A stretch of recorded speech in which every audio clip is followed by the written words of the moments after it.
In this video, I'm going to break down exactly how tags, groups, and segments work in Mailchimp, where to find them, and how to use each one effectively to organize your audience.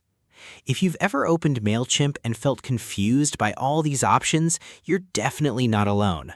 By the end of this tutorial, you'll clearly understand the difference between them and know which one to use for smarter, more targeted email campaigns. Let's get started. First, log into your Mailchimp account and head over to the Audience tab. This is essentially your contact hub, where all your subscribers are stored. Think of it like your main address book. Once you're inside, you'll see your list of contacts along with several tools that help you organize them. The main ones we're focusing on today are tags, groups, and segments.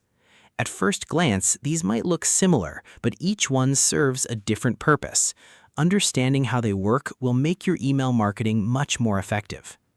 Let's start with tags. Tags are the most flexible option. You can think of them like labels or sticky notes that you attach to contacts. You can create any tag you want based on your needs. For example, you might tag contacts as VIP customer, webinar attendee, or event lead. These tags are usually added manually, but they can also be applied automatically through certain actions. The advantage of tags is that they're completely customizable. You can add multiple tags to a single contact, and they're great for tracking behavior, events, or specific interactions. Next, let's talk about groups. Groups are more structured compared to tags. They're categories that you set up in advance, usually based on interests or preferences. For example, you could create a group called Product Interests with options like coffee, tea, or equipment. When someone signs up, they can choose which group they belong to, or you can assign them manually. Groups are especially useful when you want subscribers to manage their own preferences. It's like giving them checkboxes to select what type of content they want to receive. Unlike tags, groups are more organized and predefined, making them ideal for long-term audience segmentation. Now let's move on to segments. Segments are the most powerful tool out of the three. Instead of manually assigning labels, segments are created using rules and conditions. For example, you can create a segment of contacts who are tagged as VIP, opened your last campaign, and joined within the last 30 days. The best part is that segments update automatically.